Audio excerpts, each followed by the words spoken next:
Yo, what's up? Welcome to Kind of Funny First Impressions. I'm one of your hosts, Blessing Adeoye Jr. Joining me is twitch.tv/Andy Cortez. What up, Blast? Andy, how's it going, man? I'm feeling great. I'm doing great. The news is finally out. We can finally talk about this cool game mode. Yeah, no, this is awesome. And so this is First Impressions, of course. This is where we join you to talk about the cool and exciting games that we're able to get our hands on. Last week, Andy, me and you went to a preview event for Apex Legends Legacy. Legacy is the name of their new season, Season 9, and it's coming out May 4th. And with it comes 4 big headlines, Andy. The biggest one being there's a new 3v3 mode called Arenas. Along with that, we're getting a new legend in Valkyrie, we're getting a new weapon, the Bosek Bow, and we're getting updates to the Olympus map. But we got to start with the biggest thing, Andy, which is the new 3v3 mode, Arenas. Me and you got to play a few hours of Arenas.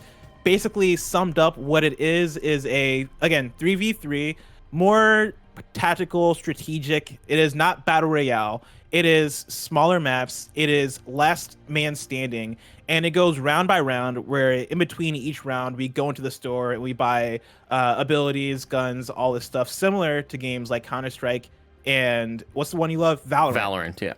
Yeah, man. So after a few hours of playing, Andy, where are you at with this one?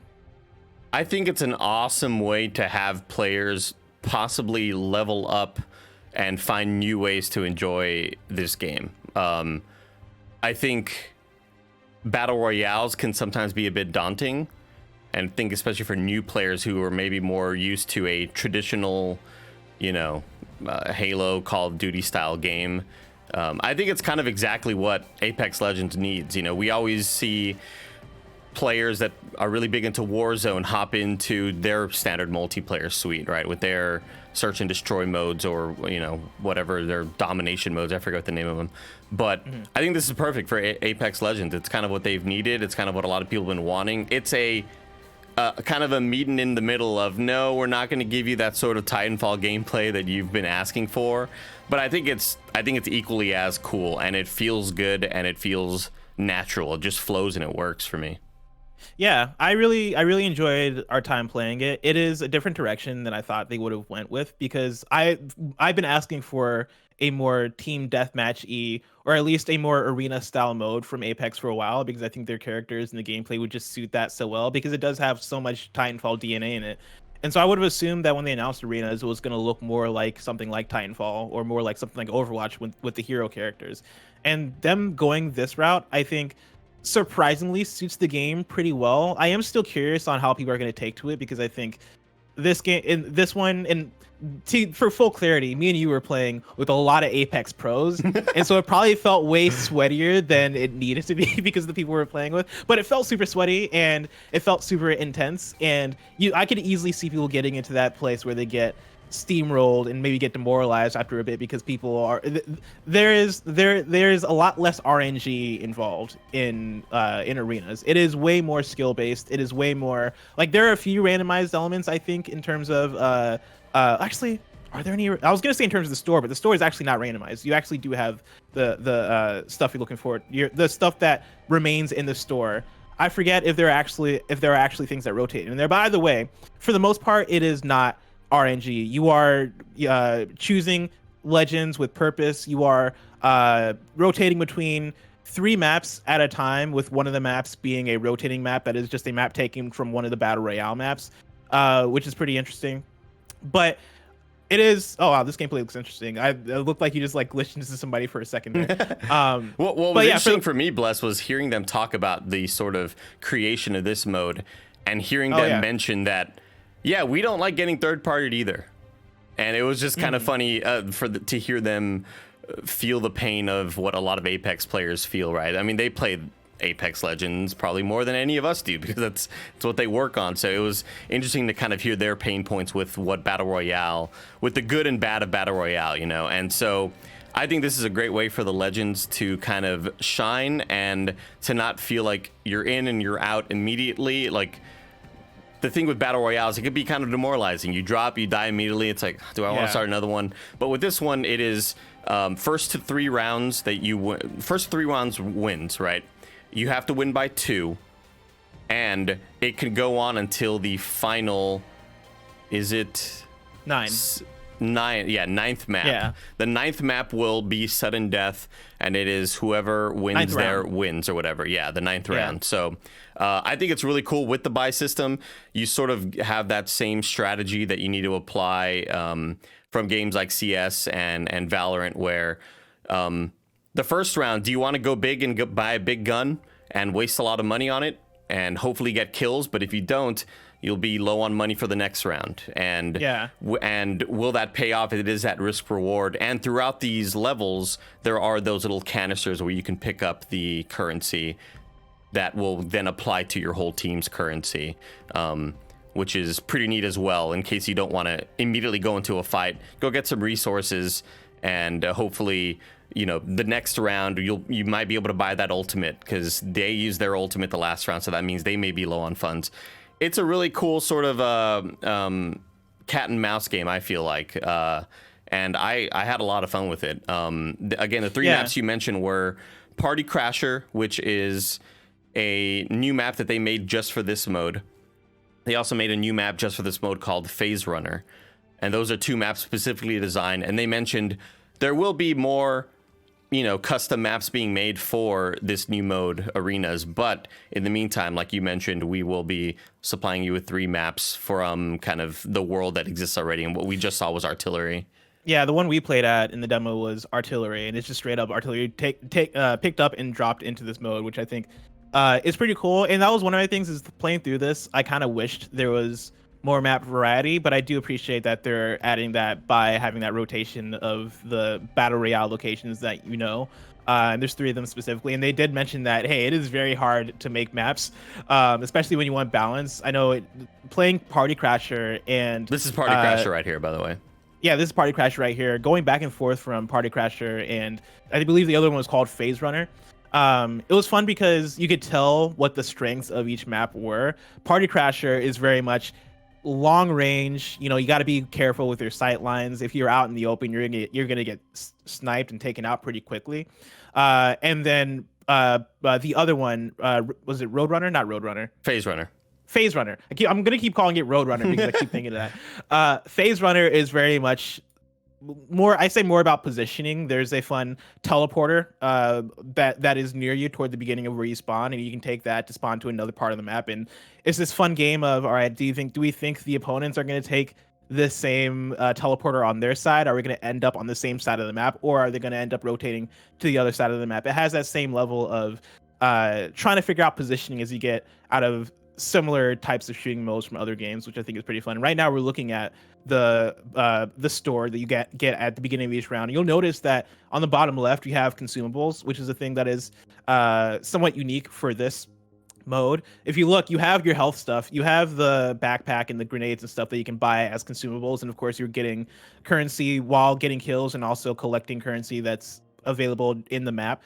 But then also, if you see, you have skills that are also pretty much consumable, where you can buy an ultimate for a round, you can buy multiple skills for a round, and those do deplete as you go, which is different, but again works for this mode. I'm curious to see how they continue to iterate on this, because right now, for where it's at, I think it works pretty well, and I had a lot of fun with it. What was your sort of strat going in? Because I'll tell you mine was just buying one decent gun for one good fight, and hoping that I didn't have to use my secondary weapon.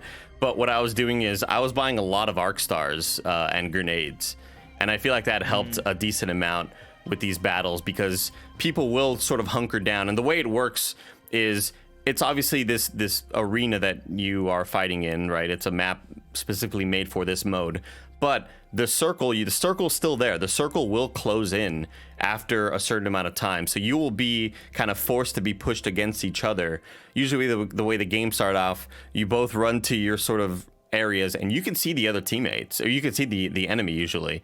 And it's a matter of, I might just take some pop shots here and there. Maybe I'll get like I'll break a shield, you know, and that'll cause them to use some resources and use some shield batteries. But the circle will close, and you will have to push towards them if you're in a wrong area. So as far as RNG goes, the circle is, I would say, RNG. I don't know if the circle is set or randomized. But there were moments when we were playing Phase Runner that I felt like, all right, I like our positioning here. Ooh, we got to run a decent amount for the circle. I hope we don't get picked. We're going to be out in the open. And then I think we won a couple of rounds. But yeah, for the most part, we were getting destroyed by actual by pros. So the funny thing was, like, me and Bless are in there, and we're noticing that. First off, we did break the rules. They did say don't. Yeah, squat we weren't up. supposed to play together. They said don't squat up, but we are bad. With these people, we were not threats. The rules were for them. The rules were for them, not for us, Bless. And so the problem was, we were playing Twitch streamers that play this game regularly, right? And they're obviously very good at the game. And I was like, it's Twitch streamers. They're going to be really good because they got a lot of hours. But then the final map we ended up playing, we asked the person what he did, and he said, "Oh, I'm a pro." So he was like an actual professional player who makes money and wins tournaments and is like probably world ranked in the game. And we lost that game pretty quickly because Valkyrie, the new hero, Yeah, and I want to talk about Valkyrie in a second, but you asked what my strat was toward the beginning, and I would do the same thing where I would pick a stronger gun, but instead of going for arc stars or whatever, I would go for heals. And a thing to note is that over the course of each of the rounds, you get access to more health and more shield stuff. Like your shields would upgrade the further you get in rounds, and so the meta of the game would develop as you get further into it, and it kind of changes and it becomes more, I'll say, sweaty throughout. So I want to shout that out, and then we should also shout out how legend balancing is in this mode too, because it's pretty much the same for the most part. But there are certain legends that feel more suited for this mode Phase than Runner, others. by the way. Yeah, this is Phase Runner right here, which is probably the map I like the most out of this. I agree. But Lifeline came in clutch a lot during this mode. Bloodhound came in clutch a lot during this mode because their tactical, the scan, would scan a good portion of the map because you're in a smaller map, and so that came in clutch a lot. And then it seemed like Loba in her black market would come in clutch a lot because during the match, like halfway through, you will have a care package drop in, which will have rotating items. And I should say that was also the RNG thing I was trying to think of. There will be rotating items that they'll tell you in the store that are available on the map that round, and those come in through. Yeah, in the buy section, right now, bottom right. Next airdrop weapons, those come through a care package that comes in halfway, and if you're Loba, you can drop down your black market in order to get access to that real quick and snatch it up. So it seems like that's going to come into play big, is how the characters are balanced for these modes, also just like the big battle royale mode. And then the way the buying the weapons works, obviously you buy a weapon and then you spend more to upgrade it. So you spend more to get the more rare add-ons, the more rare barrels, the stocks, and all that stuff. But the neat thing that they took into account, and I'm sure it's because they are these type of players as well, is that the more rare scopes aren't necessarily the better scopes. It all depends on your play style. So if you do upgrade your weapon to a purple weapon and you have full purple gear on it, let's say like an R301, if you go full rare with that, but you prefer a 2x scope, you can use the 2x scope. They're not preventing you from doing that. That's something that they knew that a lot of players, with their play styles, not everybody wants the highest end scope. Like usually I prefer a 2x scope. ACOG or HCOG or whatever it's called. Yeah, usually I go for that, and I didn't realize that you could switch back until later on, or I realized that. I was like, thank God. Let's talk about Valkyrie though. So Valkyrie is the new legend. She has a jetpack. That's her big thing. She can fly all over the place. It was fun watching the preview event with Andy because they started talking about Valkyrie and her story and all that stuff. And of course, like, she's the daughter of a man who got murdered by the villain in Titanfall 2, which brings it all together into this universe. But yeah, like watching her trailer, both me and Nate, I was like, man, I hope she has a double jump. Like, give her a double jump. And it turns out she just straight up flies, and that's her whole thing. She flies. Her ultimate is basically you can have teammates attach onto her, and she'll skyrocket into the air, and it's basically like having a jump tower, but you can escape from whatever situation, which is really nice. And then when you're flying with her, she tags anybody that she sees on the map for you and your friends, and that is anybody who is outside. If you're inside, you won't get tagged, but if you're visible outside, you'll get tagged by Valkyrie when she's doing her flying up into the air move. And so she's very good for that. And then she's also she's also good for just getting around by herself, because if you jump and you press X again in the air, you'll do like a glide that sort of reminds me a bit of Diva from Overwatch, where you're just gliding around all over the place. Yeah, absolutely. So she has that, and then she also has she has her rockets, which I didn't try her out all too much, and so I don't know if this is her tactical or if this is something else, but she has a rocket move. I believe her ultimate is the team up with me, let's fly wherever we want. Okay. The rocket which will move then make which will then make the rocket move her tactical. Yeah. Which you press L1 or whatever button is, and then she does like a barrage of rockets, which reminds me a little bit of Pharah. Probably not as powerful as Pharah's, but it's there if you want to use it.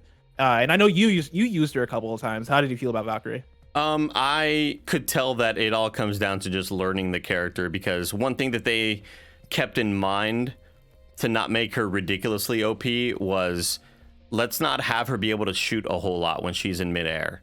There is a kind of cooldown period when you do fly up into the air. They make you wait a bit. You can't just be up in the air running and gunning, or flying and gunning, I guess, in this case. But I thought that was a good touch. And then the ultimate ability, or her rockets rather, don't deal a whole lot of damage, but they are in a way like arc stars is what they mentioned. You'll get stunned, you'll kind of be slowed a bit if you were hit by them. They're not really meant to destroy a whole team, but a lot of it is similar to grenades. The way I use grenades, at least, is like, I want to get them out of cover. I want them to get out of from hiding behind that rock back there, you know. So that's I think Valkyrie comes into play pretty well there. But the flying thing, again, I'm pretty sure, I'm not extremely certain, but I think that is the ultimate ability. I used her because I remember them pulling. I remember our teammate would pull it out a few times, and they were buying it in this mode specifically, the arenas mode. They were buying it as like an ultimate. And I can pull it up as we're talking, but yeah, no, like she seems like a pretty cool character. They mentioned that when you're in the air and flying, the way that they have her not be too OP is her flying patterns are somewhat predictable, and so if you have somebody on the enemy team that has good aim, then likely they will pick you off if you are just flying out in the middle of nowhere. In fact, I remember there was a game where Andy was playing as Valkyrie, and he flew up, and this is one of our early games.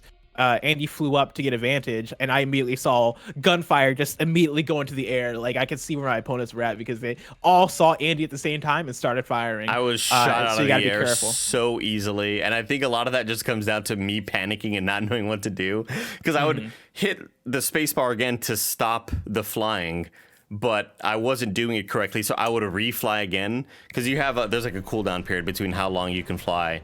And yeah, sometimes if you don't utilize it correctly, you are a sitting duck up there, and you could easily just get knocked out of the sky, which I got knocked out of the sky pretty often, unfortunately. We got it right too. Like, her passive is the jets, where she can just fly. Her tactical is the cluster missile, is what it's called, is where she fires the multiple explosions. And her ultimate is skyward, which is where she takes you up and redeploys you into the sky, which is really cool. And that was our teammate in the first match used that kind of almost immediately as a way to get on top of the artillery buildings. Yeah. I'll see if there's a screen cap of it, or a moment where I actually caught it in the recording. But it was a good way to, like, all right, if they're going to want to get high ground, they're going to have to walk up a bunch of stairs. They're going to be climbing walls and things of that nature. Are we able to just immediately fly up there with our teammate? And I don't know if I recorded it, unfortunately. Yeah, that stinks. I think I was trying to, like, just show off the map, so I cut off middle parts of the matches. Yeah, but you can see them fly right there. Like, they just flew on top of the building. Yeah. They didn't take us up there, but again, Valkyrie is very mobile and very useful for that type of thing. Another thing to shout out to would be the new weapon, being I don't know how to pronounce it completely, but the Bosek Bow. Yeah, I think it's a Bocek, yeah. Bocek. And yeah, it works the way you probably expect it to work. It's a bow and arrow. For me, it was tough to use. I was either really good with it or really bad with it, and most of the time I was really bad with it while using it. But if you're a bow and arrow person, like I often can be, I love Hanzo and Overwatch, then you might find a home in the Bocek Bow, because it was very, when it was hidden for me, it was hidden. That was a moment that you knocked like two in a row, and then the third guy got fairly lucky against you. But yeah, it's similar to the wingman. You know, if you're on that day, you're going to be unstoppable, and if you're not, you are going to look useless because you're going to miss every arrow. It shoots pretty quickly as well. I was expecting a big kind of wind up, big kind of wind up. It does shoot pretty quickly, and you can wind it up for more power, similar to Hanzo. But the shots were getting off a lot faster than I thought they would, and they make a very scary sound too. Oh, it's so loud. You kept pointing out. Oh my gosh! When I was spectating Bless, it was like the loudest thing ever. It just hit a certain frequency in my ears. It was not pleasant to listen to. And then I also want to point out that they have also changed some things around when it comes to the maps. We played on Olympus. Olympus, the final map, when we played the one round of Battle Royale we played, and it looks really cool. Of course, I don't get a great vantage point at it because I remember there's a cool overgrown thing happening where one of the ships that are hovering above Olympus has these like weird viney, like, I don't really know how to describe them, but like branches that are growing from the ship into Olympus, and into a certain part of Olympus, and they teased out that like, hey, this is gonna tie into the story or whatever. Like, pay attention. Yeah, apparently like, a character who do you think might be responsible for this? Apparently, a character brought along some sort of alien plant, and it is now like sort of taken over not only the ship, but it's also just a gorgeous POI. Like it adds so much more to the world, because you look up and there are a bunch of ships just entangled up in the sky by this big ass branch or whatever. And the one time we tried to drop to check it out, we got destroyed immediately. Yeah, because again, we were playing with pros, so we did not see any chance. We dropped and they immediately murked us, and then we hit up the Discord and we're like, hey guys, let's call a truce at this new POI because I want to be able to see it. I want to talk about it for content. Leave me the fuck alone. I just want to walk around, man. I don't want to get 3 taps of the wingman, you know. I just want to check it out. But it looks gorgeous. It looks cool. And what it does is it's sort of not only just a visual change, but it does change a bit in terms of gameplay, because it blocks off a certain area that removes long sight lines. And they also mentioned that on Olympus, they are removing 2 redeploy balloons because they noticed a lot of teams were using them as just third party sort of ways to just immediately team fight. There's teams fighting over there. Let's redeploy immediately over there. And it was just kind of like abused a bit too much. So they removed 2 redeploy balloons on Olympus. But they are adding more POIs, which is like really nice, because the thing they mentioned, I love Olympus as a map. You know, Olympus is my second favorite map after Kings Canyon. And I really appreciate whenever it comes up in rotation. But there are comparatively, it feels like way less, might not be way less, but there are less POIs, points of interest, compared to the other maps, and so them adding that and then shifting certain things around, I'm totally in for. Like, I welcome that.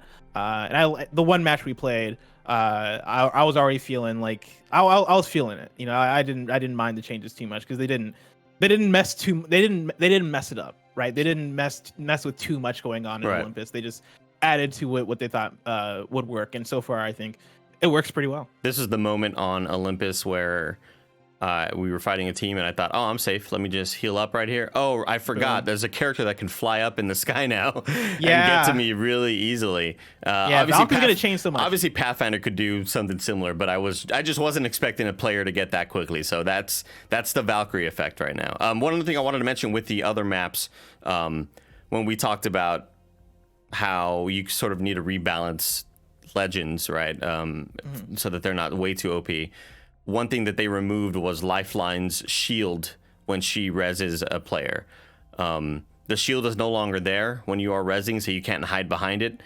You essentially drop the bot and it reses your player, and you could keep on shooting, but the shield is gone, and I think that helps quite a bit, because otherwise Lifeline would be like a 100% pick. I think she'd have like a high usage rate on these maps. Yeah. Andy, before we wrap up this first impressions, do you have any last final thoughts on Apex Legends Legacy? No, I think it's great. I think it's an awesome sort of addition that will hopefully, you know, bring a lot more enthusiasm back to Apex. I know for me it will. I've recently gone back to Apex and started having a lot more of an appreciation for it after being hardcore Apex and then moving on to Warzone. I feel like they've also just improved ground loot. Maybe that's just my luck and maybe my RNG, but yeah, I think it's going to bring in a lot of new players, and we're going to see a big boost of you know, new people checking it out. And one thing I do think it'll do is this mode will also provide a way, hopefully, to level up your battle pass, right? Oh yeah, that's and a really I good think point. it's a good way to just kind of like get more players in that they want that skin, or maybe they're trying to get, you know, more boxes, more, you know, Legends packs or whatever the hell. Apex packs, yeah. Yeah, I think it's kind of what a BR needs these days. I think an arena game or some sort of multiplayer shooter that is not a battle royale will definitely help out the longevity of your product. Yeah, I'm super excited to see how people take to this one. I think there's like a bit of room to grow in the mode, and of course that's going to happen over the course of seasons and updates and all that stuff. But at the ground level, day one, I think it's a really fun time, and I think you hit the nail on the head right there, talking about, like, you know, it adds another way to level up your battle pass, and I think variety is so welcomed in this, because, you know, the battle royale is really fun, and I can play Apex for hours and hours. But having a thing I can go to where, you know, after we get our butt kicked 3 times in a row in Apex, which happens a lot, you know, you can drop you will often drop in Apex and get murked within 15 seconds. Having that happen a few times in a row, it's nice to be like, do you guys just want to play some arenas, see how that goes, so we can get our, like, because it's a thing. Dropping spicy is a thing, you know. We drop spicy so we can get our feet wet, so we can get warmed up, and at the very least, arenas is going to be great for that. But it's also going to be another thing that we can look forward to and try and get better at and level up in, and I think it's very exciting for that. So, ladies and gentlemen, let us know if you are excited for Apex Legends Legacy, arenas, a new character in Valkyrie, a new weapon in the Bosek Bow, some new map changes. Let us know in the comments below. I'm sure we're going to be streaming it on twitch.tv/kindoffunnygames in the weeks to come. And so come through, hang out with us with that. Kind of Funny Plays, our YouTube channel, where you can catch that content post-stream. But until then, I've been Blessing. That's been Andy. Till next time, it's been our pleasure to serve you.